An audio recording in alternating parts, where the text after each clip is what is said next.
عمر کا غلام ہے. مگر ایک شخص جانتا تھا, اس نے یوں اشارہ کیا اور کہا نادان غلطی مت کر, بات وہ نہیں ہے بلکہ بات تو اس کی الٹی ہے. سبحان اللہ. جو تم پیدل چل رہے ہو ہاتھوں میں لگام لے کر جو چل رہا ہے وہی عمر فاروق اعظم ہے, اور جو سواری پر بیٹھا ہے وہ غلام ہے. اتنا سننا تھا نا, وہ چیخ مارتا ہے, دوڑ کر نیچے آتا ہے اور اپنے سب سے بڑے عالم کے قریب جا کر ہاتھ چھوڑ کر کہنا شروع کر دیا, حضور میں نے دنیا میں بڑے بڑے بادشاہوں کو دیکھا ہے, دنیا میں بڑے بڑے عہدہ والوں کو دیکھا ہے, لیکن یہ پتہ نہیں کون سا انسان ہے, نبی کا غلام ہے لیکن اپنے غلام کو سواری پر بیٹھائے ہوا ہے, خود ہاتھ میں لگام لے کر چل رہا ہے.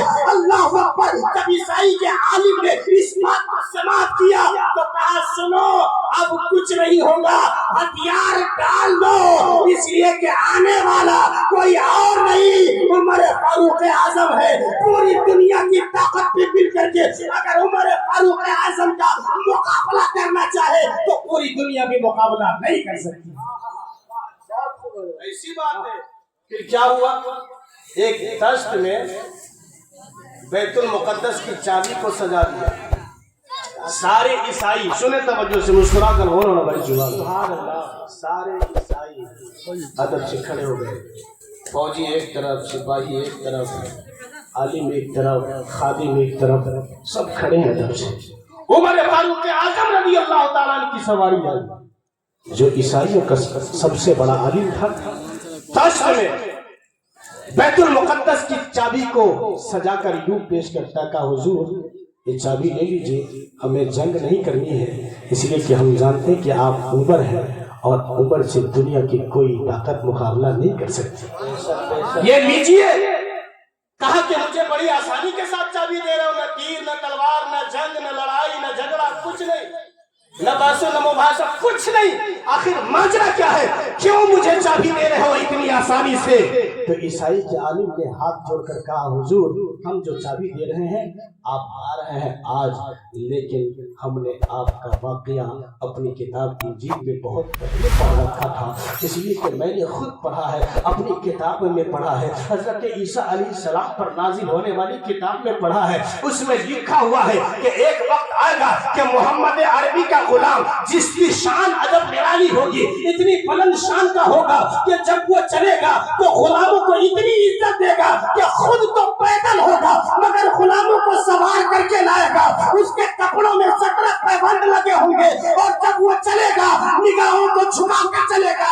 جب ساری نشانیوں کو ہم نے دیکھ لیا ہے تو آپ سمجھ گئے کہ آپ حضرت عمر فاروق اعظم ہیں, آپ مصطفیٰ کے سچے غلام ہیں. پوری دنیا کی کوئی طاقت آپ کو زیر نہیں کر سکتی ہے, اس لیے آسانی کے ساتھ یہ چابیاں آپ کے حوالے کر دی جا رہی ہیں. رات وہ شان کہاں سے آئی, وہ مقام کہاں سے آیا, وہ عزت کہاں سے آئی, وہ وقار کہاں سے آیا؟ تو حضرت عمر فاروق اعظم نے جب قرآن سے اپنا رشتہ مضبوط کیا, محمد عربی سے رشتہ مضبوط کیا. یہی وجہ ہے کہ جب وہ چلتے تھے تو زمانہ ان کے نام سے لرزتا تھا. اور آپ کو بھی سچا مسلمان بننے کی ضرورت ہے.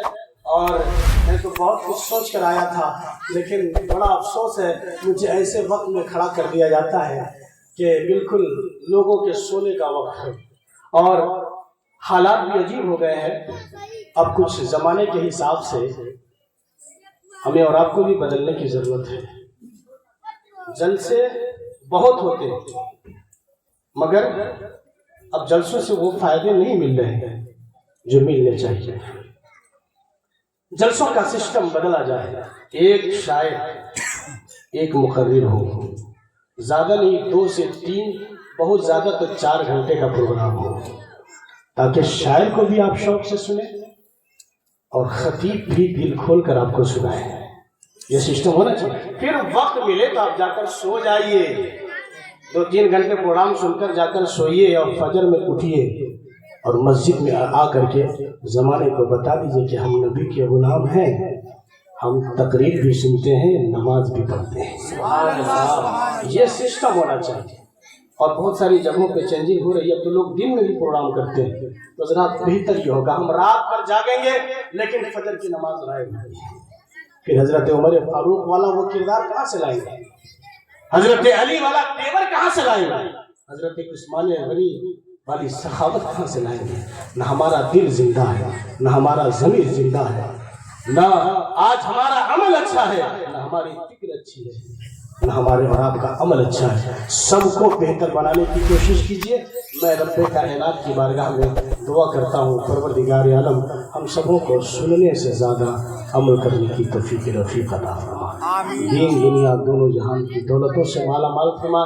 سید صاحب اور جتنے بھی اسٹیج پہ ہمارے معزز حضرات ہیں، اللہ تعالیٰ ان تمام لوگوں کی اور آپ تمام لوگوں کی عمر میں برکت عطا فرمائے، اور سرکار مہسی کے فیضان سے ہم سبوں کو مالا مال فرمائے۔